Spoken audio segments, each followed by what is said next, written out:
verse 23, I think. Yeah, verse 23. Chapter 4, verse 23 ng Book of John. Nasabi ko rito, ngunit dumarating ang panahon, ngayon na nga, na ang mga tunay na sumasamba sa Ama ay sasamba sa Kanya sa Espiritu at sa katotohanan. Sapagkat ito ang hinahanap ng Ama sa mga sumasamba sa Kanya. So God is actually looking for someone who will worship Him. Pero laging ang Bible ay malinaw na nagsasaad na ang worship is something na hindi yung preference ng taong sasamba, kundi yung preference ng Diyos na ating sinasamba. Kaya sabi niya rito, with this text, sinabi niya na ang sasamba sa Kanya ay dapat sa Espiritu at sa katotohanan. But ang problema ng tao, man is unspiritual. Sabihin, hindi niya tanggap ang mga bagay sa Espiritu because he don't have the Spirit of God. But those who are born of God, na sa atin ang Espiritu Santo, na siyang tinatanggap natin ang mga bagay na kaloob ng Diyos, ang Espiritu niya, ang Kanyang kalooban, yan yung ginugusto natin. That's why when we are worshiping God in the Spirit, because we have the Spirit of God, yung kalooban ng Diyos ang ating gustong gawin sa ating buhay. Okay? And not only that, sabi niya yung katotohanan. Ang katotohanan ay ang salita ng Diyos. Ang ating pagsamba sa Kanya ay dapat laging nakabase ito sa katotohanan. So therefore, in that sense, ang malinaw dito, ang Diyos ay tinatawag tayo para sambahin siya sa Espiritu at katotohanan. At ito ang sinabi niya, at ngayon na nga, ito na ang panahon na dapat ng Kanyang mga anak na Kanyang tinawag ay sumamba sa Kanya sa Espiritu at katotohanan. With this, ang bawat isa, congregation ng Panginoon, tanggapin po natin sa umagang ito ang pagpapala, ang biyaya, ang kapayapaan na nagmumula sa Diyos. Patuloy po natin iyuko ang ating mga ulo. Tanggapin po natin ang pagbasbas ng Diyos sa atin bilang Kanyang pag-welcome sa bawat isa sa Kanyang presensya. Nawa ang Kanyang biyaya at kapayapaan ay sumainyong lahat sa pangalan ng ating Panginoong Jesucristo. Amen. So buksan po natin ang ating Psalter hymnal. Atin pong awitin the Churchman Foundation coming from our Psalter hymnal 398. So pakishare po doon sa kapatid natin na wala dyan. 398 of our Psalter hymnal, the Church's One Foundation. Sabay-sabay po natin awitin.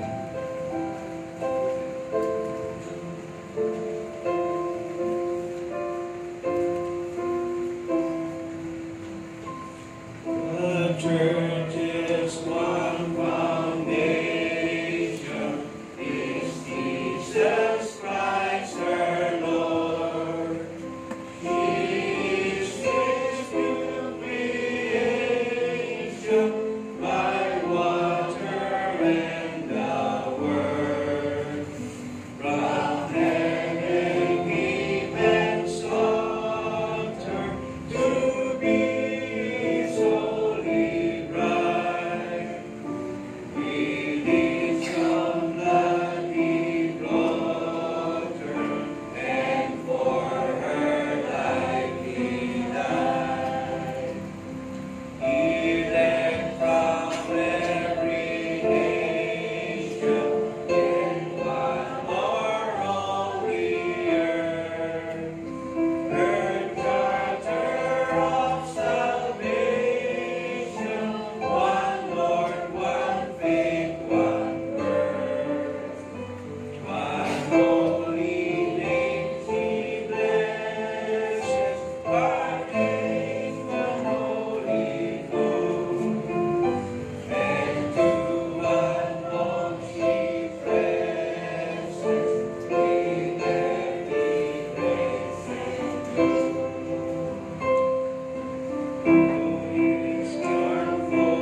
kapatid, itaas po natin ang ating puso sa Panginoon sa umagang ito. Tayo po'y manalangin.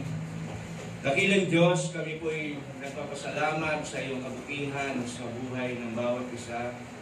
Salamat po sa biyaya ng buhay na iyo pong pinagkakaloob. Salamat sa patuloy mong pagtulong sa amin, O God, na sinusustain mo kami sa bawat araw ng aming mga buhay.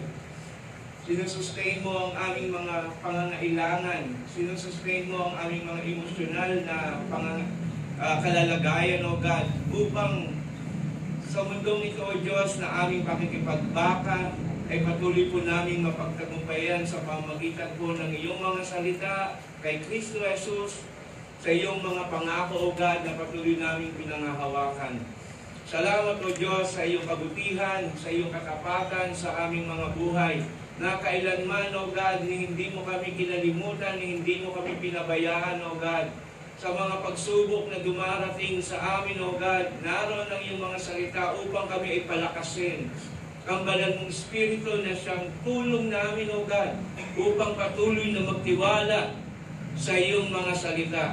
Kaya kami ay lubusang nagpapasalamat, Panginoon. Patuloy mong pinoprovide ang aming mga pangangailangan.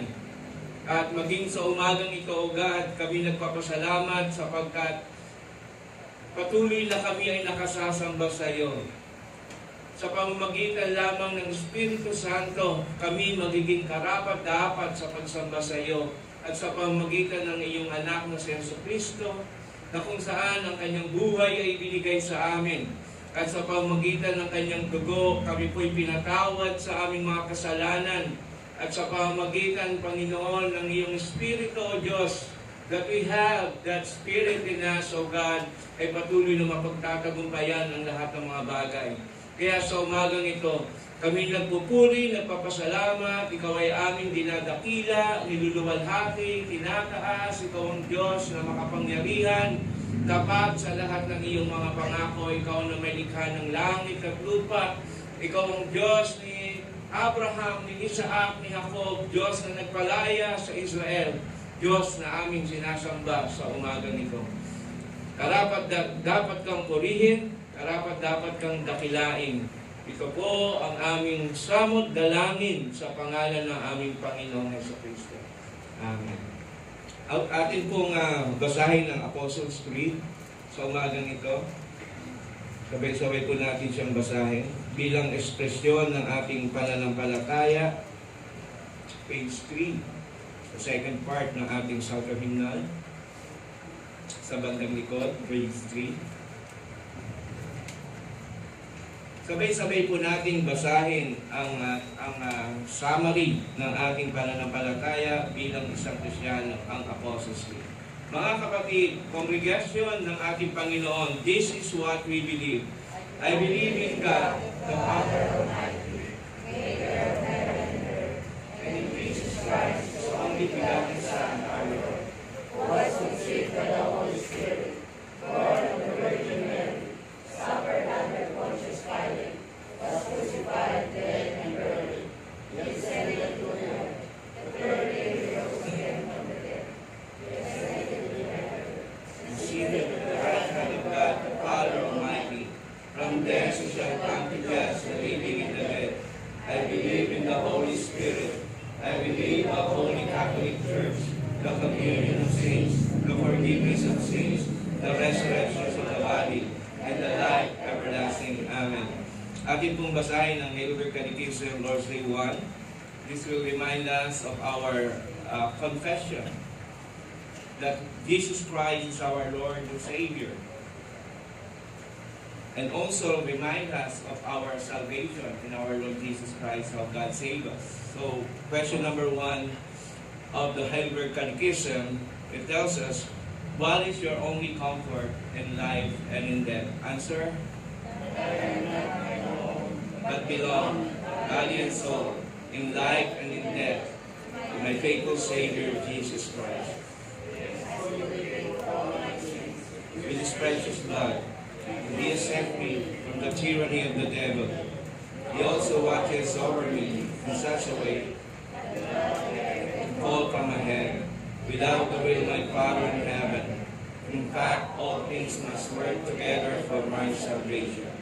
Because I belong to Him, Christ, by His Holy Spirit, assures me of eternal life and makes me wholeheartedly willing and ready from now on to live at you.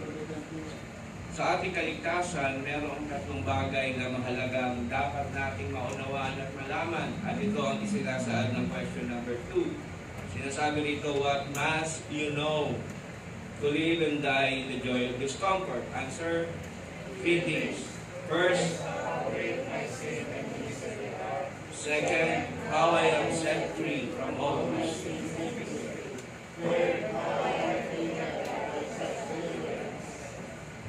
Bilang tugon po sa pagpapasalamat natin sa Panginoon sa mga katuruan na ibinigay niya sa atin at ang kaligtasan na ipinagkaloob niya sa atin sa ating Panginoon sa Kristo, 354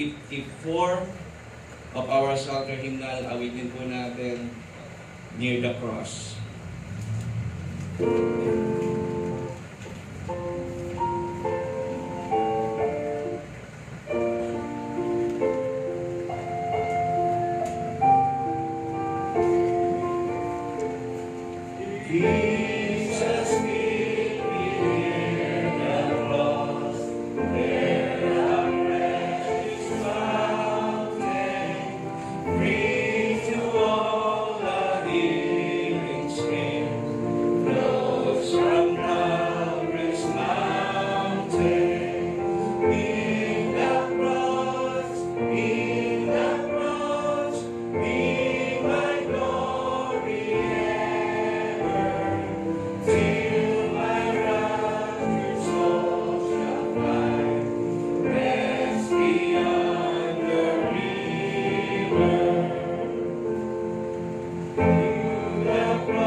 Magsipo po tayo lahat.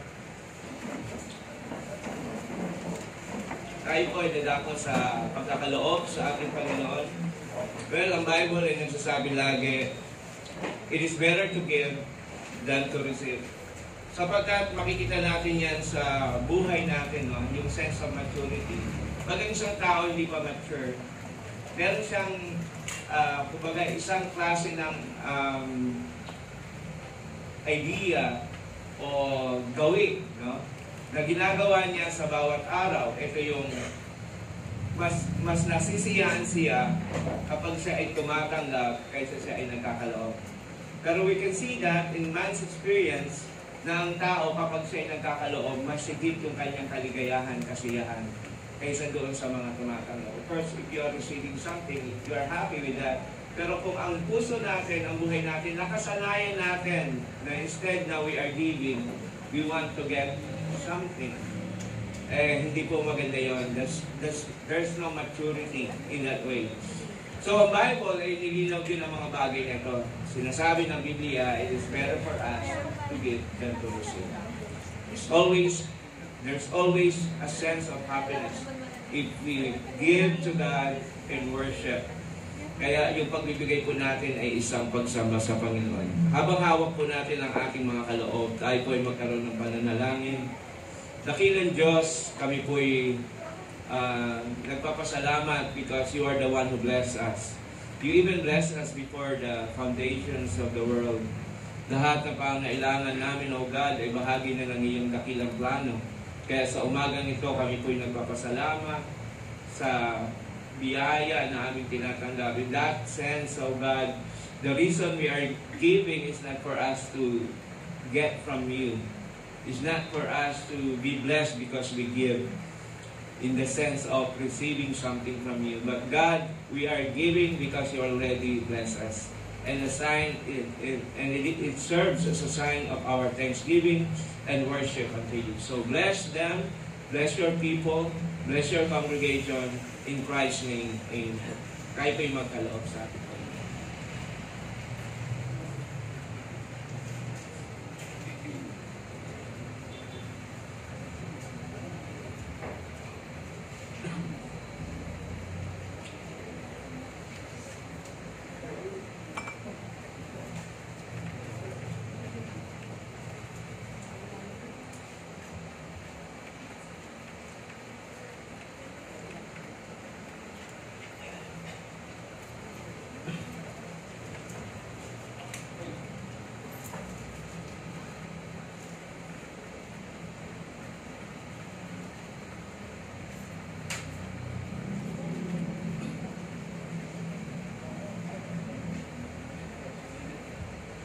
Tayo po'y manalangin sa mandali for our pastoral prayer. Dakilang Diyos, kami po'y nagpupuri at nagpapasalamat sa iyong katapakan, sa iyong tipan na ibinigay mo sa iyong simbahan. That you will sustain us, O God, until the coming of our Lord Jesus Christ, that we will face Him guiltless because of what you done to us. You forgave us, O God, from all our sin, and you impute righteousness upon your people, upon your congregation. So Lord, kami nagpapasalamat sa kabutihan mo sa amin. Patuloy po naming idinadalangin sa inyo ang gawain na gaganapin sa Bukidnon, sa Cagayan de Oro, sa araw ng Martes hanggang Thursday. Patuloy po nawa ang mga simbahan sa Visayan Region, sa Mindanao Region, at kami as representative of Luzon ay patuloy po nawa na ito ay maging maayos at punong-puno ng iyong pagpapala, O God, sa buhay ng iyong mga anak. As we will study about the Christology and the scripture that will be led by Dr. Pastor Auretan, at patuloy po na nawa kami ni Pastor Romy ay ingatan mo sa aming pag-alis sa araw ng bukas, sa aming mga sasakyan, and din sila Pastor Philip, sila Sister Joy sa kanilang pag-travel dito. At patuloy, O God, nawa ang kapayapaan na nagmumula sa iyo ay patuloy na maranasan namin, Panginoon, as we travel. At gayon din, O God, na sa aming pagbalik, that we will give good report sa mga elders at sa simbahang ito, O God, sa mga aming karanasan sa iyo, O Diyos, doon sa Bukidnon. Pagpalain mo ang mga churches na ito, O God, at patuloy na pagkaisahin mo ang aming mga puso, patuloy na pagkaisahin mo maging ang mga reformadong simbahan sa Pilipinas that will represent Lord, ng mga ilang bayan, O God. At patuloy po nawa palaguin mo ang mga gawain katulad nito, O Diyos. Gayun din, Panginoon, ay patuloy po namin idinudulog sa inyo at nagpapasalamat ang 24 na taon na amin pong sineselebrate sa araw na ito, God, na iyong pagpapala, biyaya, katapakan, ang lahat ng bagay, O Diyos, ay galing sa iyo. Salamat, Panginoon, sa patuloy mong pagpapatibay ng simbahang ito, God. At dalangin namin that you will raise up more leaders sa simbahang ito, God, upang ang mga susunod na henerasyon ay amin pong mapaghandaan na sa aming mga panahon ngayon. Upang magpatuloy ang gawain dito sa Malolos, O God. At hindi lang dito, gamitin mo ang simbahang ito, O God, na marami pang ma-establish na churches sa iba't ibang mga lugar. Patuloy po namin ito sa iyo pinagkakatiwala. Wala kaming kakayahan, lahat kami ay mahina, ngunit ikaw, O Diyos, ay laging malakas upang patuloy sa pamagitan mo, O God, ang mga hakbangin bilang iglesia ay patuloy namin maitawid. Salamat din, O God, sa aming mga family fellowship and Bible study every Friday doon po sa Convention Center. At dalangin namin na patuloy na palaguin mo, gamitin mo itong venue upang patuloy na ang bawat isa ay mas lalo pang maging malapit sa bawat isa. Mapag-usapan namin ang mga problema ng bawat isa at magtulungan sa pamagitan, O God, ng mga payo at pananalangin. Kaya gamitin mo itong venue upang maranasan namin sa bawat isa ang tunay na pagiging isang magkapatid sa iyo, O God. Kaya sa inyo po namin lahat ito pinagkakatiwala. Ang mga gawain namin, Panginoon, ay patuloy mo pong pagpalain ang Santa Maria. Nawa, O God, na patuloy na pagdaluyan mo ng iyong biyaya ang gawain doon, O Diyos. At ang mga gawain pa na nais mong ipabukas sa iglesyang ito ay patuloy po na sa inyo po namin lahat ito pinagkakatiwala. Dinadalangin ko ang mga elders ng simbahan ito, O God, sa kanilang paglilingkod. Nawa, patuloy, O God, na palakasin mo ito at laging matagpuan mo kami na tapat, may pagnanais at aktibong naglilingkod sa kadakilaan ng iyong pangalan. Dalangin ko rin, Panginoon, ngayon at sa mga darating pang araw at taon, ang bawat miyembro ng iglesyang ito, O God, ang bawat pamilya na dumadalo sa lugar na ito ay patuloy mong pagkaingatan ang kanilang mga buhay.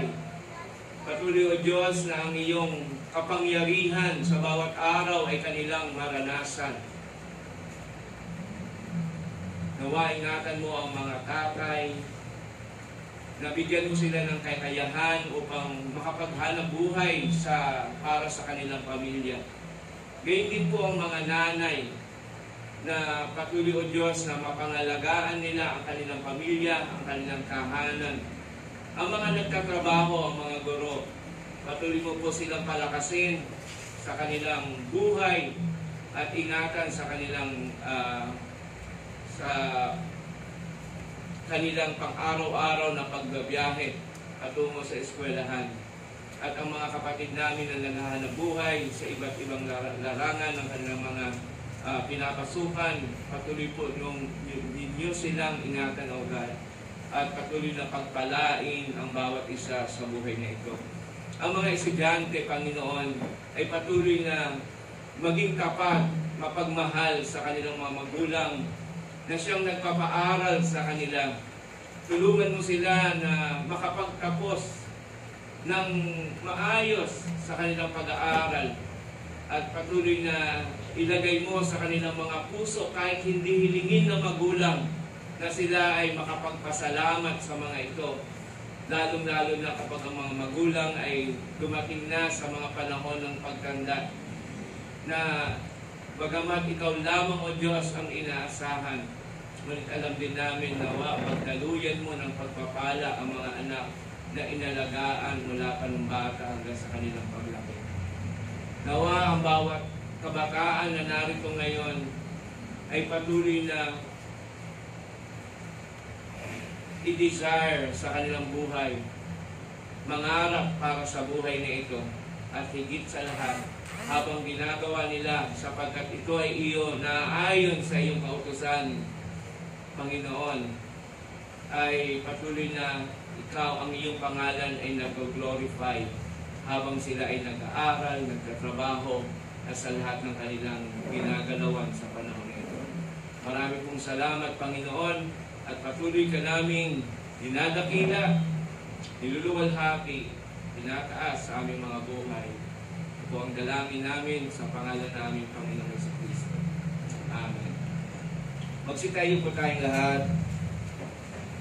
Let us all sing Praise God from whom all our blessings flow. Praise God from whom all blessings flow. Praise Him, all creatures here below. Praise Him above, ye heavenly hosts. Praise Father, Son, and Holy Ghost. Amen. Pakibukas po ang ating mga Biblia sa 1 Corinthians chapter 15, 55 to 58. Ito po ay isang espesyal na mensahe para po sa ating anniversary. So, nag-skip muna ako sa ating Leviticus. So, now we take 1 Corinthians 15, 55 to 58. Okay, reading from ESV, beginning verse 55, O death, where is your victory? O death, where is your sting? The sting of death is sin, and the power of sin is the law. But thanks be to God, who gives us the victory through our Lord Jesus Christ. Therefore, my beloved brothers, be steadfast, immovable, always abounding in the work of the Lord, knowing that in the Lord your labor is not in vain. This is the word of God. Tayo po'y manalangin. Father in heaven, in the name of Jesus Christ, we pray that you bless us with your words. May your words be a power unto our hearts as we listen today. In Christ's name, amen. Magsiupo po tayo.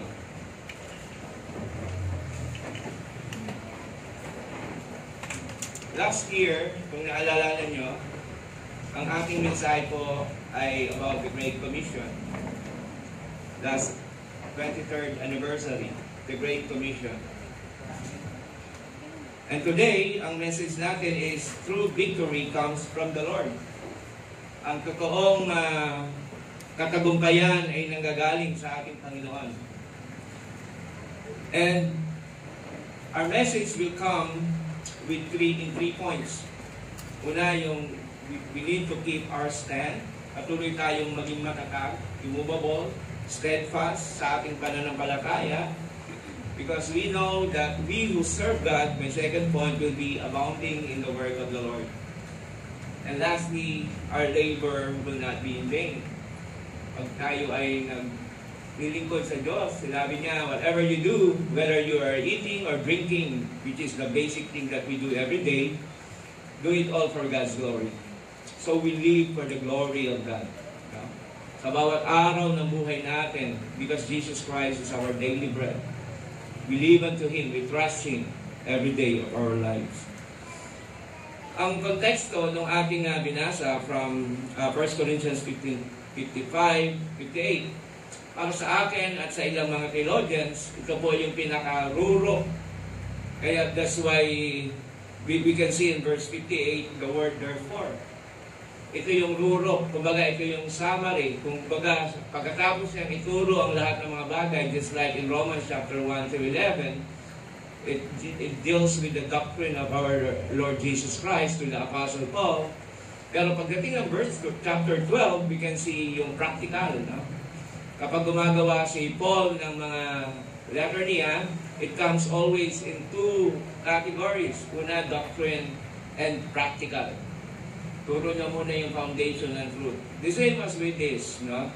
Sa Corinthians, pagkatapos niyang isalaysay ang mga problema sa Corinto, mga karanasan nila, pero sinasabi niya rito, which is the rurok, no? Yung pinaka-peak ng kanyang message. After all these things na dinadanas natin problema sa buhay na ito, problema ng simbahan, sabi niya, we will experience victory. No? Merong katagumpayan sa buhay na ito. Kahit na,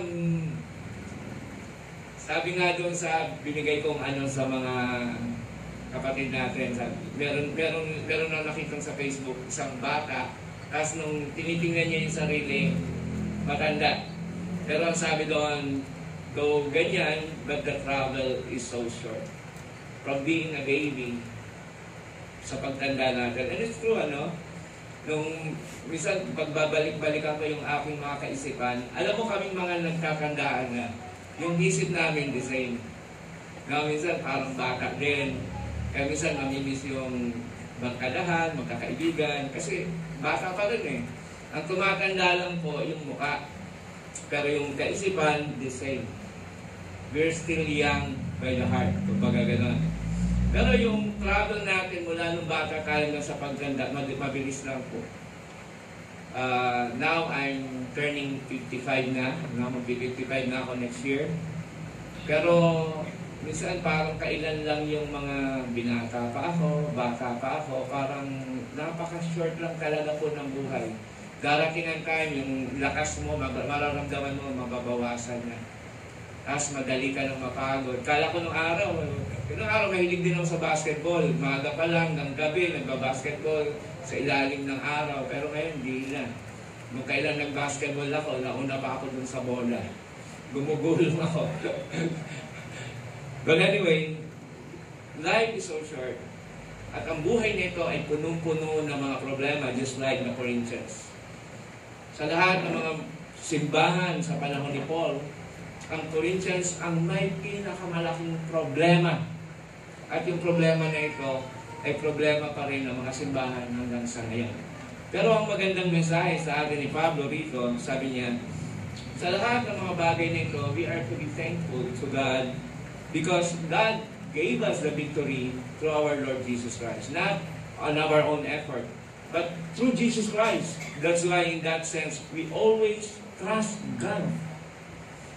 Kaya sabi niya, therefore, itong mangyayari, ito dapat niyong gawin since maraming problema, maraming pagsubok, not only in the church, but also in our family. Ilan kayo ngayon sa taon na ito dumaan sa mga malalaking pagsubok?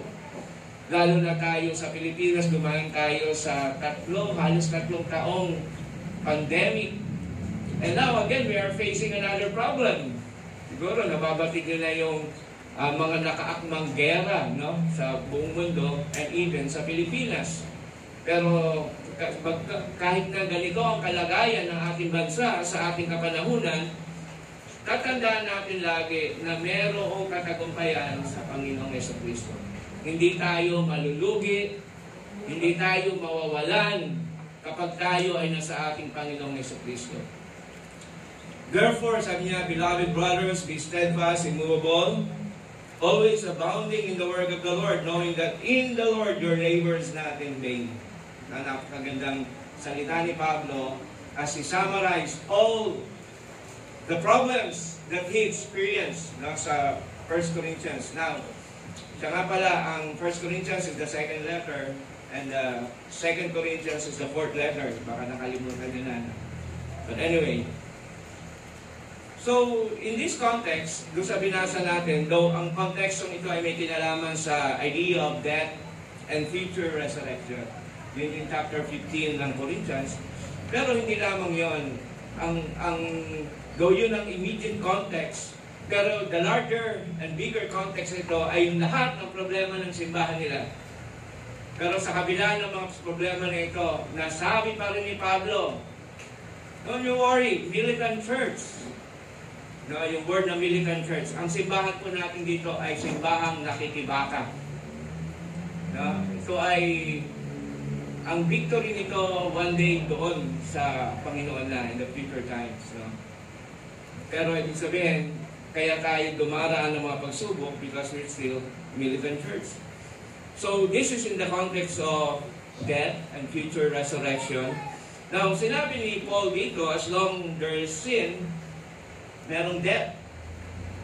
Basta't merong kasalanan, nag-exist ang sin, mag-exist lagi ang kamatayan. Kambal niya ang kamatayan. Pero dito sa napakagandang exhortation ni Paul, dito sa verse 58, sabi niya, O death, where is your victory? O death, where is your sting? Nasaan ang iyong katagumpayan, kamatayan? Nasaan ang iyong lason? Nasaan ang iyong pangs, the pangs of death? Nasaan ang iyong sting? Nasaan ang iyong kapangyarihan? Now, we know that in Romans 6:23, sinabi ron, for the wages of sin is death. Kasi may kasalanan, may kamatayan, though napakagandang pangako ng Diyos sa atin dun sa kaming passage, but the free gift of God is eternal life in Christ Jesus. Sin is equals to death. Pag may sin, lagi may kamatayan. Pero mayroong free gift ang God sa atin na buhay na walang hanggan sa pamamagitan ni Kristo Jesus. Ang kasalanan ay ang factory ng kamatayan. Basta't may kasalanan, lagi may kamatayan. Hanggang nag-exist ang kasalanan, nag-exist ang kamatayan. And in that reason, lahat ng mga mahal natin sa buhay, kaya sila namatay, all because of sin. Because we are all sinners. And we are all subject for death. Lahat tayo ay mamamatay. Nung ipinanganak tayo, one thing is for sure. Sabi nung isang mangaral, nung ikaw'y nabuhay, meron kang birth certificate. Pero pag may mamamatay ka, siguradong makukuha mo rin yan, death certificate. One day, all of us, di natin alam whether we are still young, or old enough, or aged na tayo, na kukunin tayo ng ating Panginoon. Tandaan niyo, Panginoon, ang buhay natin, ang Diyos ang may hawak ng bilang. We cannot choose whether, Lord, pahabain mo. Of course, we want to pray, pahabain mo yung buhay ko. We can pray like that. Pero first, ang Diyos ay merong itinak ng buhay sa bawat isa wherein we don't know. Siya ang nagtatalaga ng buhay natin. Sabi niya, nasaan yung kamatayan? Nasaan ang kapangyarihan nito? Sin is the factory of death. When sin exists, death exists. Ultimately, because of sin, we all sinners, therefore we all die one day. Some people die young and some die of age. And people die because of the existence of sin. Now, ano ang dahilan kung bakit may kasalanan? Ano ang sabi ng Bible? Why sin exists? Now, sabi dito, the law is the reason why sin exists. Because there's a law. No? Kung walang batas, walang kasalanan. Kaya ang dahilan ng kasalanan in that sense, no? Ang dahilan kung bakit nag-exist ang sin is because of God's law. Okay? Sabi sa 1 Corinthians 15:56, the sting of death is sin. Ang kapangyarihan ng kamatayan ay kasalanan. And the power of sin is the law. Yan ang kapangyarihan ng kasalanan, ang law. Sa Romans 5:13, for sin indeed was in the world before the law was given, but sin is not counted when there is no law. Kung walang batas, walang kasalanan. Okay? Kung may batas, at ang tao ay hindi niya sinunod ang batas ng Diyos, therefore, sin will exist. Okay? Yan yung isang katotohanan. In that case, makita niyo in the book of Genesis, si Adam, nung nagkasala, pinarusahan ng Diyos, siya at ang buong sanlibutan. Pero kung titingnan natin, sino ang unang nagkasala? Was it Adam or Eve? Sino unang nagkasala? Si Eve. Pero hindi kinaunt ang kanyang kasalanan because there is no law. Ano ba unang kasalanan ni Eve? Diba? Minali-mali niya ang salita ng Diyos. And she even tempted Adam to sin. Okay? So, therefore, makita natin, unang nagkasala sa Eva, pero hindi kinount ng God yung kasalanan niya. Because there is no law. When there is no law, there is no sin. ano ang unang utos lang kay Adam? Sabi niya, kinausap niya si Adam, sabi niya, lahat ng mga punong ito ay pwede niyong kainin except the tree of the knowledge between good and evil. There's nothing wrong with the tree of the knowledge between good and evil, but there is a law. Wala namang masama doon because that is God's creation. Sabi ng Panginoon, all things that He created was good. So good yun. Pero may mga good things na pwedeng mag-produce ng kamatayan sa buhay na ito. Just like the law. Law is good. Law is holy. But it can produce death. Diba? Mamaya, lilinaw sa atin yan. Now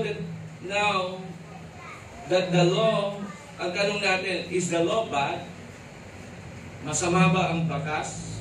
No, it is holy and it is righteous. Sinabi ni Pablo, he said, how come the law which is holy produces death in man? Yun ang isang malaking katanungan. Bakit ang law which is holy and good, why is it that it produces death to man?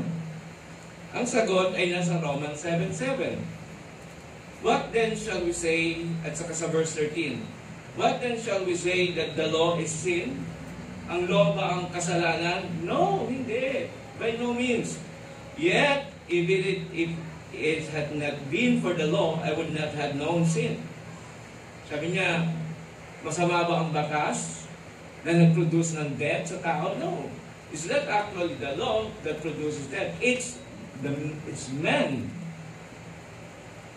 Kung hindi dahil sa batas, hindi niya malalaman ang kasalanan, for I would not have known what it is to covet if the law had not said, you shall not covet. So verse 13, sinabi niya, did that which is good then bring death to me? Hindi ba ang batas na mabuti, bakit siya nagbigay ng kamatayan sa akin? Sabi niya sa verse 13 ng chapter 7, by no means, it was sin. Hindi yung batas ang dahilan kung bakit nagkaroon ng kasalanan. But it's actually men, no, who violated the law of God. So kaya sabi niya, yung batas na ibinibigay sa atin, it produces death in us because we cannot follow it, because we are sinful. It was sin producing death in me, though what is good. Tingnan nyo, the tree of the knowledge of good and evil, that's a good tree. Wala namang bad doon pero it produced death. Why? Because men violated the covenant. So the same as with this, the law, dagdag ng batas. The more law, the more transgression. Nagdagdag ng Diyos ng mga batas, lalong nakatransgress. Kaya sabi niya, habang lumalaki ang transgression, lumalaki lalo ang biyaya ng Panginoon. The more law, the more you violated, the more grace for you. Diba? Sabi ng Panginoon, bawal to, bawal to, bawal to. Ay ginawa natin noon. Kaya nung ginawa natin, napakadami nating kasalanan, yung biyaya ng Diyos ay mas lumaki sa atin. O sabi nung argumento ni Pablo, hindi magkasala tayo ng magkasala so that grace may abound. No? Sabi ni Pablo, sabi ng argument niya, sabi ni Pablo, no. Patay ka na sa kasalanan. Why is it that you're still doing sin? Hindi ganon. That's a wrong idea na habang lumalaki ang kasalanan, grace may abound. That's true. Pero dapat hindi ka na nagpapatuloy sa kasalanan dahil patay ka na sa kasalanan sa pamamagitan ni Kristo. Ay, intindihan natin.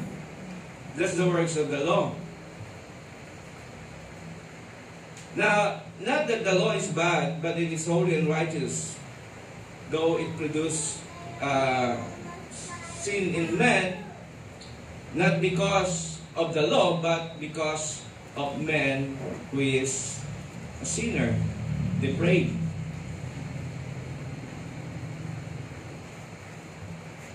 At nilinaw niya, it is not the law that produces death in man, but their sinful nature. It is the sinful nature of man that produces death by knowing the law. So in that sense, there's inability in the side of man to obey God's word. We cannot obey the word of God Kaya the more laws that we cannot obey. The Ten Commandments. At ang problema pa ng law is that God wanted perfection. Ibig sabihin, ang kalooban ng Diyos is not just for us to obey one law or two laws, kundi gusto ng Diyos sa atin lahat ng batas, lahat ng commandment, masunod natin. Sino sa atin ang makasusunod nito? So no one among us. In that reason, sinasabi ng Biblia, ang sino man sa inyo na nagnanais na maligtas sa pamamagitan ng batas, sila ay nasa ilalim ng sumpa. Sumpa ang para sa mga taong nagnanais na maging mabuti sa pamamagitan ng batas. Because no one among us can obey fully the law of God. So therefore, there's an ability in the side of man to obey God's word. And the reason is that because all of us, we have this original sin. There's a factory of sin in man. Kaya yung original sin natin yan yung dahilan kung bakit tayo ay nagkakasala. Tingnan mo ang isang bata. Huwag mong turuang magsinungaling. Lalaki siyang sinungaling. Huwag mong turuang maging matigas ang ulo. Pero natural na lalabasan niya ang katigasan ng ulo. And sometimes, we blame it to environment, pero ang environment may kinalaman din that influence a child. Pero makikita mo, na i-enhance ng environment anumang kasalanan meron sa bata. Kaya nga ang pamilya natin, tayong mga magulang, bata pa lang, tinuturuan na ang mga bata. No? Train up the child in the way that he should go so that when they grow old, they will not depart from it. Tinuturuan na sila. Dapat may nagtuturo sa kanila. May nagdidisiplina habang bata. Dahil kung walang magdidisiplina, pauwi yan sa hindi maganda. Kaya tandaan nyo sa mga anak natin, at least, dinidisiplina natin yan. Sinasabi natin, this is not good and this is good. No? Para sa kanilang paglaki, hindi na aalis sa kanila yung mga pagdidisiplina ng magulang nila. No? Hindi naman nangangahulugan na ang bata ay susunod. Pero hindi na mawawala sa kanila yung mga turo ng kanilang magulang. At may mga pagkakataon, maaring pag kayo ay nawala na sa mundong ito, maalala ng mga bata yung mga aral ninyo. At yan ay palalakasin ng Diyos din sa kanilang buhay if they are covenant children of God. Okay? So in this reason, he said that the power of sin is the law. Ang kapangyarihan ng kasalanan ay ang batas ng Diyos. When there is no law, there is no sin. Sa Romans 4:15, sabi rito, for the law brings wrath. Ang batas ng Diyos ay nagbubunga ng puot ng Diyos. No? But where there is no law, kung walang batas, there is no transgression. Romans 4:15. Kung walang batas na ibinigay ng Diyos, walang transgression. Ngayon, kung malikot ang isip natin, pwede ba natin sisihin ng Diyos for giving His law? No, hindi. Sovereign siya. Kung ano mang gusto niyang gawin, pag nagbigay siya ng batas, dapat ang mga tao ay sumunod sa Kanya. That's the power of God. God is Almighty. God is God. God is sovereign. So if God gave us the law, we must follow because we are created being of God. Hindi ka pwedeng magreklamo sa Kanya, bakit binigyan mo kami ng batas? That is under the sovereignty of God. Ang Diyos ang makapangyarihan sa lahat. So if God gave us the law, katulad na ibinigay niya kay Adam, kung wala yung pagbabawal kay Adam, di sana walang batas. Pero mabuti yung batas. Ang sabi dito, sapagkat ang batas ng Diyos ay magpapakita ng ating pagsunod sa Kanya at ng humility natin para sa Kanya. Kung walang batas, walang kasalanan. Pero dapat may batas. Dahil ang tao, naturally, gagawa ng mga bagay na hindi naayon sa gusto ng Panginoon. Since death came from one man, and from that one man all sin, also comes from one man life, and through him gives life to others, which is Jesus Christ. And that is the principle of the covenant. By one man, many become sinners, and by one man, many become righteous. Romans 5:12, therefore, just as sin came into the world through one man, which is Jesus Christ, Adam, and that through sin, and so death spread to all men because of sin. Because of the sin of Adam, it spread to all men. All men are now sinners. But, Romans 5:15, sabi, for if many died through one man's trespass, maraming namatay dahil sa kasalanan ng isang tao, pero sinabi niya, much more have the grace of God and the free gift by the grace of that one man, Jesus Christ, abounded for many. So magana naman ang biyaya ng Diyos dahil sa kamatayan, dahil sa ginawa ng isang tao, which is Jesus Christ. And in verse 19, for us by one man's disobedience, the many were made sinners, so by the one man's obedience, the many will be made righteous. Now, through Christ, death has been swallowed sa pamagitan ni Kristo. He victoriously fought death through His Son. For Jesus Christ is the life and the resurrection. In this truth, our future glory, full sanctification, full victory over flesh that causes many problems in this life. This passage has been written. Kung bakit sinulat yung 1 Corinthians 15:58? Because of this reason. Now, we will go to much a bigger or larger context of the book, yung the whole Corinthians. Bakit niya sinulat ito? And with that, kumbaga, climactic verse, which is verse 58. Now, ang pinaka-konteksto ng Corinto ay unang-una mayroong church division. Na-divide ang church because there are three major person na tumataginting sa panahon nila na nag-alaga ng simbahan. One is Apollos, one is Paul, and one is Peter. Sino ang kanilang susundin? Si Apollos, magaling na mangangaral, is an evangelist, no? Magaling magsalita. Kung ang isang pastor na gugustuhin nyo na magaling manalita, walang iba yan, kundi si Apollos. Si Paul, hindi masyadong magaling masalita, pero yung kanyang mga revelation, maging si Peter, sabi niya, iba-iba yung pagpapahayag ng Diyos kay Paul, no? Sapagkat talagang yung karanasan ni Pablo ay matindi rin talaga. So kaya makita natin, si Peter naman, kumbaga siya yung the head of the 12, no? The 12 apostles. Kaya makita natin, may pagkakaiwangki sila, may pagkakaiba sila. So, sino ngayon ang susundin ng mga taga-Corinto? Was it Paul? Was it Peter? Or was it Apollos? Ang sabi ni Paul dito, no, not us. Christ. Because all of them are just follower of our Lord Jesus Christ. So whom we follow? Jesus Christ. And we follow people who follow Jesus Christ. Yan yung mga malilinaw na sinasabi. So there was an issue of who to follow, who is greater. And parang si James and John, no, nag-uusap sila. Sino? Lord, sabi niya, gusto kong umupo sa iyong tabi kung naroon ka na. So these people, ay kumbaga, yung mga taong nasa simbahan lang, meron silang gustong ilagay na namumuno sa kanila. Pero hindi ganon ang kalooban ng ating Panginoon. There was a fight on ministerial position and disregarding Paul as an apostle or pastor. And there was an issue of credential. May problema kasi dito eh. Yung mga tao sa Corinthians, dahil may mga na-divide na nga sila, may divisions among them. Yung iba ayaw kay Pablo. Sabi niya, ano ba credential ni Pablo? Itong mga super apostles na ito, the so-called super apostles, they said they have this credential. Pero si Pablo, sinasabi nila, anong credential niyan?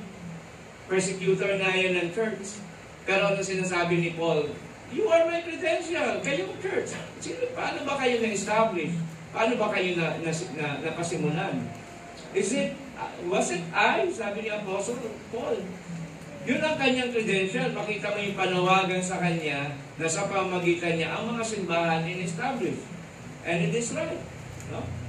Kaya sabi ni 1 Corinthians 9:1, am I not free? Am I not an apostle? Have I not seen Jesus Christ our Lord? Are you not my workmanship in the Lord? Hindi ba kayo, mga disciple ko? kayo ang nag-umpisa, inumpisahan ng Panginoon. If to others I am not an apostle, sabi niya, at least I am to you. Yung iba, hindi ako kinilala, pero kayo, kinilala niyo ako, for you are the seal of my apostleship in the Lord. Sa chapter 3, verse 1 ng 2 Corinthians, which is the succeeding narrative or stories or book, no? Sabi niya, are we beginning to commend ourselves again? Or do we, as some, do letters of commendation to you or from you? You yourselves are our letter of recommendation. Sapagkat yung mga tao, yung mga laban sa kanya, naghahanap sila ng letter of commendation. Who will commend Paul? Sabi ni Paul dito, you are my commendation. Written on our hearts to be known and read by all. So there are people who question his apostleship, and this is defense. Yan ang depensa niya. Yung mga member ng simbahan. So another problema sa panahon nila, there was sexual immorality in chapter 5. And chapter 6, there were lawsuits among believers. Nagdedemandahan sila sa loob ng simbahan. May demandahan. At merong strikes. Ang pinagkakaguluhan nila dito ay patungkol sa pagkain at inumin. Pwede bang kainin to o hindi? Pwede bang inumin to o hindi? So there was a conflict of ideas among them. So in 1 Corinthians 6:9, sabi niya, there were adversaries. For a wide door for effective work has opened to me, and there are many adversaries. So ang daming problema sa loob ng simbahan, ang daming problema ni Pablo. Pero sa lahat ng mga problemang ito na hinarap ng simbahan, si Pablo ay patuloy na in-encourage ang simbahan ng ating Panginoon. Sa 1 Corinthians 15:58, yun na yung pinaka-final. By being thankful to Jesus Christ. Para anong klaseng encouragement ang ibinigay ni Pablo sa simbahan sa panahon ng simbahan ay nagkakaroon ng mga maraming problema. Merong divisions, merong conflict of ideas. Ano ang encouragement ni Pablo? Be thankful to Jesus Christ. Magpasalamat sa lahat ng panahon sa ating Panginoong Jesucristo. Huwag nating kalimutan na sa lahat ng mga nangyayari sa buhay natin, lagi natin pinapasalamat because we know God is sovereign in all things. Kung yan man ay pinayagan ng Diyos na mangyari, may dahilan ng Diyos yan. At dapat natin siyang pagkatiwalaan at dapat natin siyang pasalamatan sa ating buhay. Be thankful, sabi niya, doon sa passage na binigay natin kanina, but thanks be to God who gave us the victory. No, di ba? Binigay niya na yung katagumpayan sa mga mananampalataya sa pamamagitan ni Kristo. So therefore, kapag ang mga bagay na ito ay nangyayari sa loob ng simbahan, dapat sinabi din ni Pablo, we need to rejoice. Rejoice in the Lord. I say unto you, rejoice. Kaya nga ang simbahan dapat, kahit gumaan ito ng mga pagsubok, dapat ito ay manatiling nagpapasalamat sa Diyos sa lahat ng mga pagkakataon. And be thankful in all things. Na isang araw magigising ka, salamat Panginoon sa kalakasan. Salamat o Diyos sa iyong biyaya. Sa umaga pa lang, meron na tayong sense of gratitude unto God. At ang susunod na sinabi niya, not only that we are thankful, because God gave us the victory through our Lord Jesus Christ, sabi niya, therefore, my beloved brothers, be steadfast and immovable. So, meaning, you have to keep your stand. Huwag kang tulad ng isang bangka na sinisiklot-siklot ng hangin. Ang pananampalataya natin ay hindi dapat katulad ng isang bangka na kung nasaan nandun ang hangin, doon ka dadalhin. Dapat ang pinakabangka natin, ang pinakabarko natin, ang pinakabahay natin, walang iba kundi ang salita ng ating Panginoon. Manatili ka ron. No? Be immovable, be steadfast. Hanapin mo ang salita ng Diyos, ang foundation ng salita ng Diyos. Huwag ang emotions, huwag ang mga bagay na naririnig natin sa labas, kundi ano ang sinasabi ng Diyos sa mga panahon na ang simbahan ay dumadaan sa mga pagsubok. Habang ang ating mga tahanan, ang mga personal nating buhay ay dumaraan sa pagsubok, kundi tayo dapat ay manatili sa salita ng ating Panginoon. Ano ang salita ng Diyos? Ano ang sinasabi ng Panginoon? Kapag ganito ang mga sitwasyon ng buhay, stick to that. Manatili ka kung ano ang tama. Hindi yung tama sa'yo, kundi yung tama in the context of the Bible. Ano ba ang sinasabi ng Bible kapag may mga ganitong sitwasyon?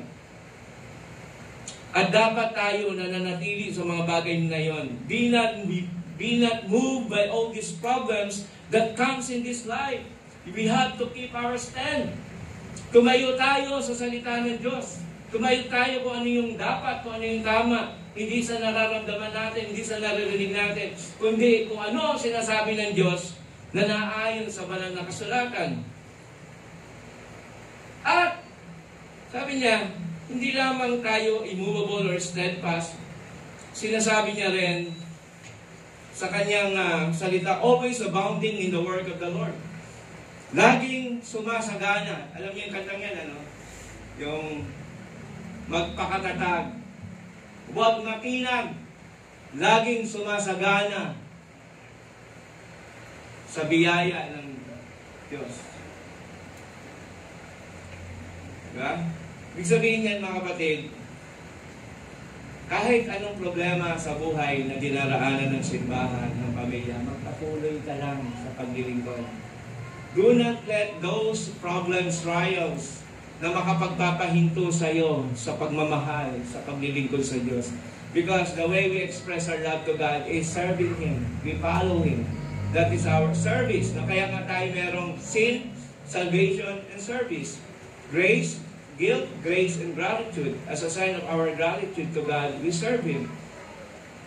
Binayaran ng Diyos ang ating mga kasalanan na sobrang laki sa buhay natin. So therefore, kapag may tumaang problema sa atin, we don't stop serving God. We continue serving the Lord. Magpatuloy tayo sa paglilingkod sa ating Panginoon. Be not moved sa lahat ng mga bagay na ito. Continue serving God. Huwag hayaan ng mga pagsubok sa pananampalataya ay magiba ang ating relasyon sa ating Panginoon. Kaya sabi niya, laging sumasagana. Pag sinabi ng salita ng Diyos, laging sumasagana. Laging sumasagana. Laging sumasagana. Kapag may problemang dumating, at kahit na anumang mangyari sa buhay natin, laging sumasagana. Lalo na ang simbahan. Ang simbahan po ay hindi pagmamayari ni pastor, ng elder. Ito ay pagmamayari ng Diyos. Kaya kahit anong dumating sa simbahan, pasasaganahin ng Diyos yan. Dahil ang pangako niya, laging sumasagana sa gawain ng Diyos. So in that sense, be steadfast. Be not movable. No? Do not be moved. Be steadfast. Manatili ka sa katapatan sa salita ng Panginoon. And lastly, sabi niya, for we labor not in vain. Ang ating ginagawa sa Panginoon, kailanman ay hindi nawawalan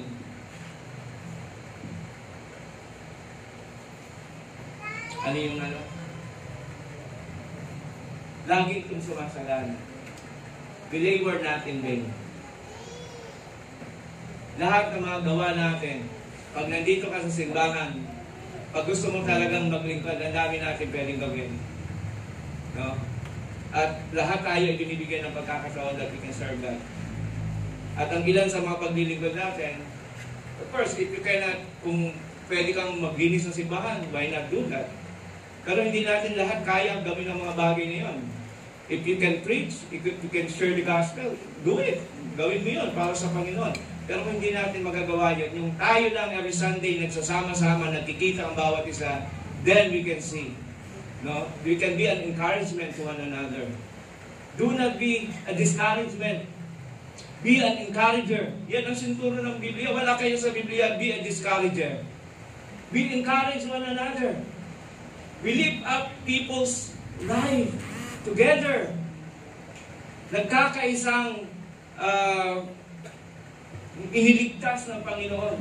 At tayo'y nagtutulungan, tayo'y nagpapalakasan sa bawat isa. For the things that we labor will not come in vain. Yung maliit na bagay na ginagawa natin sa paglilingkod, yang lahat ng iyan counted sa Panginoon. Kahit yung mga pagkakaloob natin, yung pagbibigay natin para sa lote, para sa pangpapagawa ng lote, maliit man o malaki man, Ang lahat ng mga bagay yan, sabi ng Panginoon, you labor not in vain. Hindi ka nawawalan sa mga bagay niyan. Kung ikaw ay tumutulong, hindi ka nawawalan dyan. Tayo ay pinapasagana ng Panginoon so that we can serve Him. Ang focus, ang sentro ng buhay natin is always serving God. Hindi tayo naghahanap buhay just for us to gain money. Kahit nga yung mga milyonaryo, mga kabataang milyonaryo na minsan pinapakinggan ko yung paano laman ng utak nila, naniniwala sila na ang merong spiritual side, hindi lamang finance, hindi lamang pera ang takbo ng buhay ng mundong ito. Merong spiritual side. Even though sabi nung isang mayaman, ay pangalan niya, si De Los Reyes din, Raymond De Los Reyes, si RDR. Sabi niya, even though you have all the money you have in this life, pero pag nakalimutan, though hindi siya Christian, ma-attend na din siya, pero ang nakita ko sa kanya, pinapahalaga niya ang spiritual side ng buhay ng isang tao. That's part of his life. Merong sense of deity. I mean, sense of the image, Imago Dei, sense of God sa buhay nila, which is very natural to all men. Kaya nga, in that respect, in that area, kahit yung mga unbelievers, alam nila, kulang ang buhay nila kung wala ang Diyos sa kanila, kung wala ang spiritual side sa buhay nila. Lalong-lalo na po tayo, sa ating buhay. So, ang ginagawa natin, we are not laboring in vain. Maliit man, malaki, pag pinagsama-sama, that's all the works of the church to glorify God.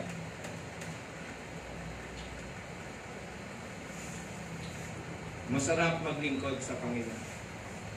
Alala nyo yung 23 years ago, that was the cry of my heart. Panginoon, paglilingkuran ko ang ikaw sa buhay ko hanggang sa dulo nito. I'm sure lahat tayo ganun. So, panghuli na po. Si Pablo, he faced the problems in Corinthians by sticking to the gospel. Because Paul knows the very answer to all the problems of the church is the gospel. The gospel is the power of God unto salvation. Kaya nanatili siya sa pangangaral ng mabuting balita. And even in 1 Corinthians 1:8, sabi niya, who will sustain you to the end? God is the great sustainer. He will sustain us.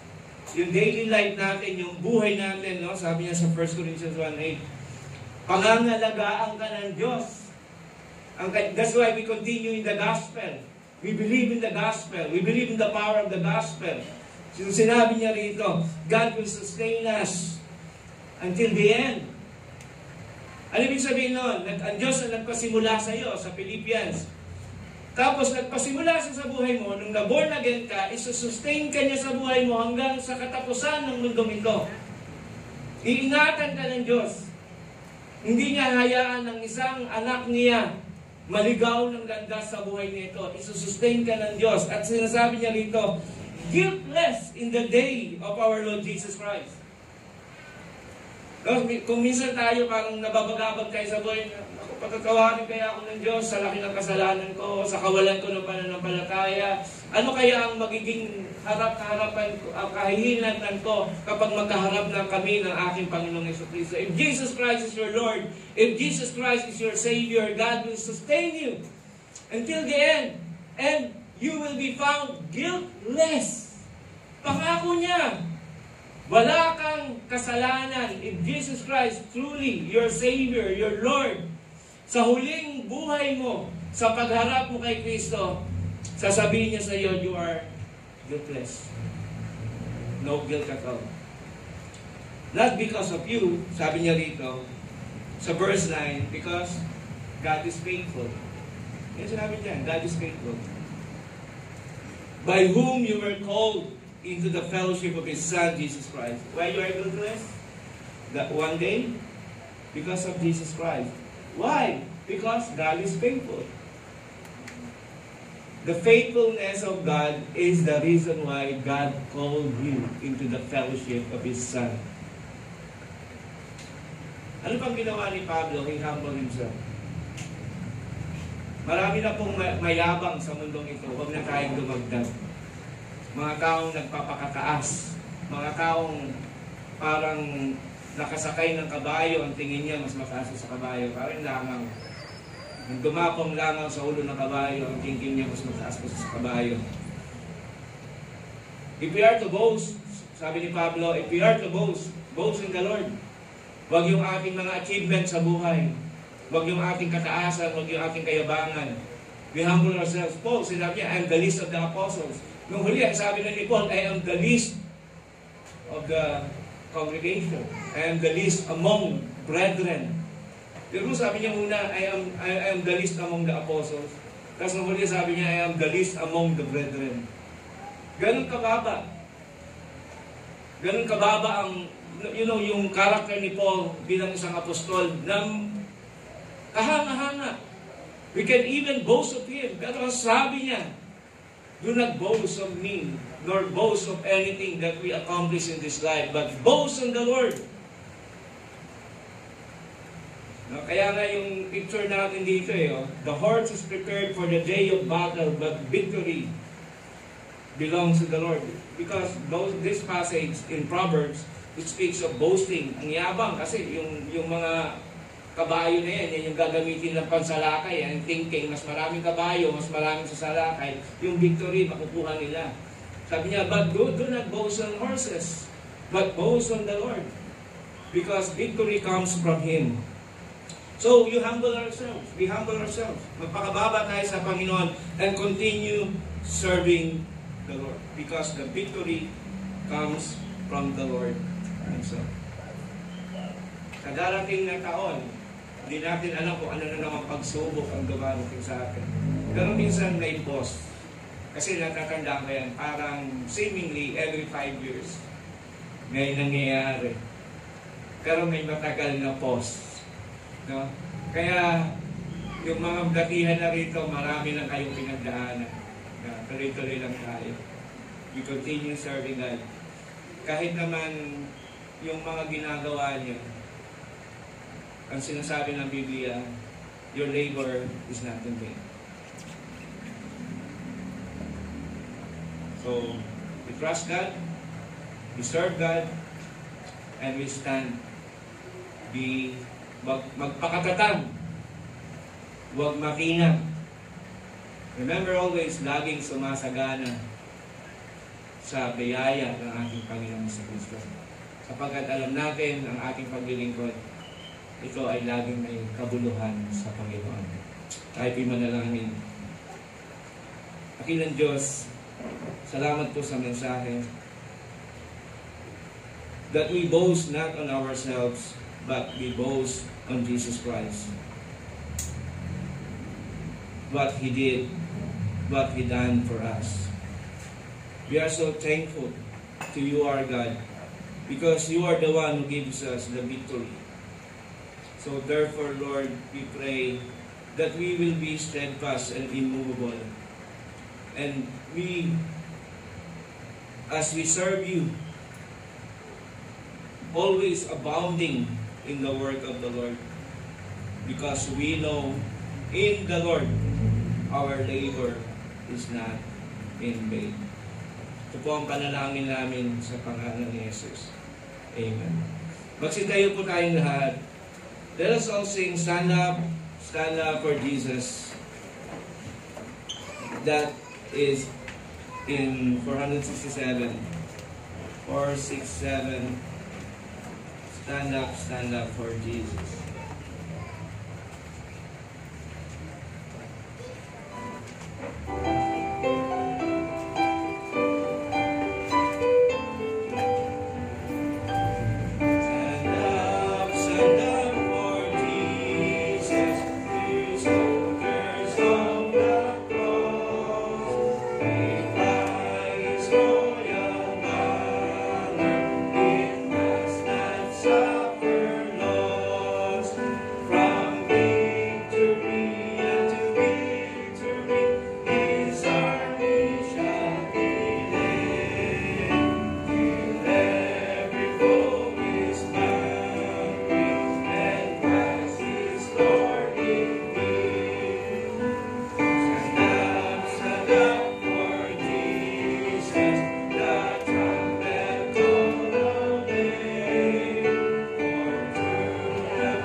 Magsiupo po muna tayo lahat. Tayo po'y dadako sa ating Lord's Supper. Patuloy po tayong ihanda ang sarili sa sariling pananalangin. Let us pray before God. Dakilang Diyos, sa amin pong pagtanggap ng Lord's Supper, patuloy po na ihanda mo aming mga puso to take this. Tawarin mo kami sa aming mga kasalanan. Tawarin mo kami sa mga bagay na nagawa at hindi namin nagawa. And continue by your Spirit working in us to glorify your name in the midst of your people. Jesus, thank you for giving your life to us by your blood. We are forgiven. We are being cleansed. Kaya kami nagpapasalamat sa lahat ng ito, O Diyos. As we take the Lord's Supper, continue to prepare our hearts.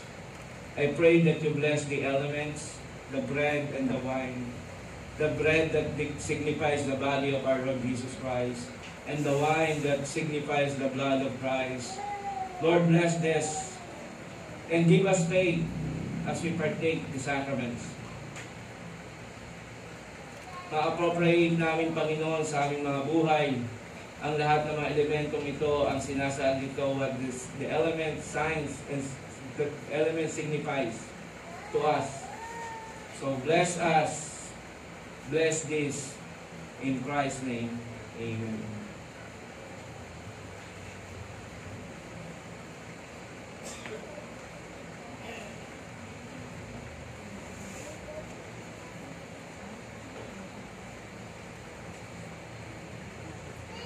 Lahat po ng mga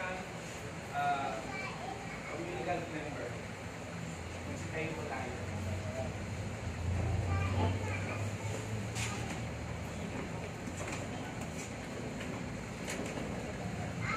And those who will not take today, I pray that one day will take. Noong gagawin si Jesus ay pinagkano ito, diwa po siya ng pinagkano. Salamat niya ito at pinagkatihati at inabot sa kanyang mga lagat na sinabi, ito ang aking katawan na inahandog para sa inyo. Gawin niyo ito ng pagkaalala sa akin. At pagkatapos ng hapunan, dinampot niya ang saro at kanyang sinabi, ito ang saro ng bagong tipan, ang aking dugo na inahandog para sa inyo. Gawin niyo ito bilang pagpapaalala sa akin. Kaya na sa tuwing kayo'y kakain ng tinapay at iinom sa araw ito, alalahanin niyo ang ginawa ng ating Panginoon Kristo hanggang sa kanyang magpapagaling.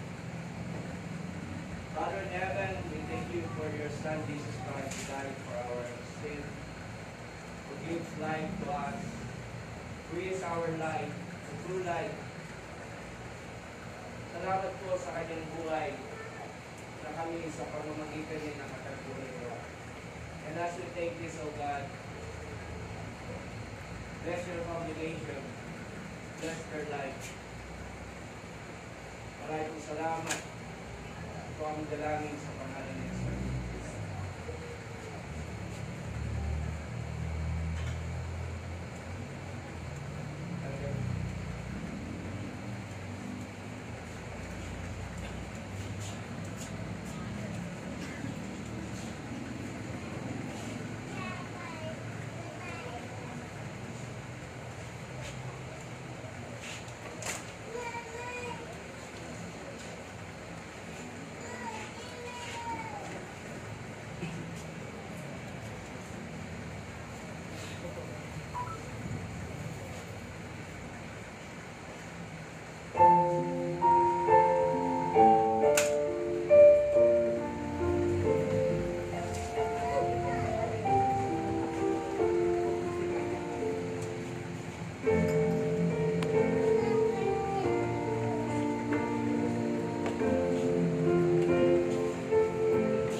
revelation of God. This is the signing seal of the covenant, the blood of our Lord Jesus Christ. Tuloy po natin.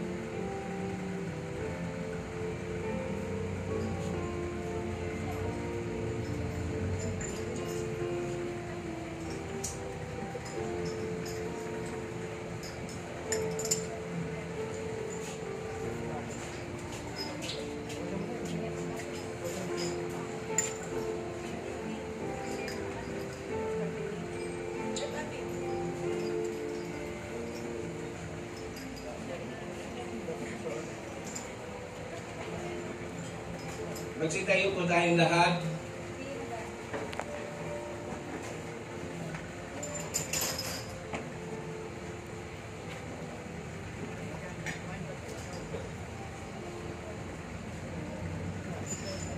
Mga kapatid, nawa patuloy tayo sa ilalim ng biyaya ng Diyos. Magpatuloy sa Kanya. Nawa ang Kanyang biyaya ay patuloy na dumaloy sa ating mga buhay. Tinanggal ng Diyos ang sumpa sa atin. At tayo ay pinalaya niya sa pamagitan ng Kanyang Espiritu. Tanggapin po natin sa umagang ito ang pagpapala ng Panginoon. May the Lord bless you and keep you. May the Lord make His face to shine upon you and be gracious to you. And may the Lord lift up His countenance upon you and give you peace. Amen. Amen. Amen. Bilang panghuling awitin, bago po tayo manalangin para sa ating pagkain, 337 of our Psalter hymnal, bilang hudyat ng pagpasok ng Kapaskuhan. Let us all sing Joy to the World. Joy to the world, the Lord is come. Let earth receive her King. Let every heart prepare Him room. And heaven and nature sing, and heaven and nature sing, and heaven and nature sing. Joy to the earth, the Savior reigns. Let men their songs employ. What fields and floods, rock fields and plains. Repeat the sounding joy, repeat the sounding joy. Repeat the sounding joy. Here rules the world with truth and grace, and makes the nations prove the glories of His righteousness, and wonders of His love, and wonders of His love, and wonders of His love. Ilang maga po. Ay po'y manalangin, padalangin na natin yung pagkain para tuloy-tuloy na po yung ating gawain. Dakilang Diyos, kami po nagpapasalamat sa ika-24 na taon na aming pong pagdiriwang ng iyong katapatan, pagpapala, biyaya sa aming mga buhay. Salamat po sa mga kapatid namin na nakiisa para po sa anibersaryong ito. At gayon din ang mga pagkain na inihanda ng bawat miyembro, patuloy na isang kagalakan sa kanilang mga pagod, sa kanilang mga pera na ipinagbahagi, Panginoon, upang maging masaya sa bawat isa ang aming pagsasalo-salo. So, Lord, dalangin namin na pagpatuloy mong pagpalain ang lahat ng ito. Sa inyo po namin ibinabalik ng papuri, pasasalamat sa pangalan ng aming Panginoong Jesucristo, kaysa ng Banal na Espiritu. Amen. Sige po, magsiupo po tayo at any instruction para po ayusin ng mga moms.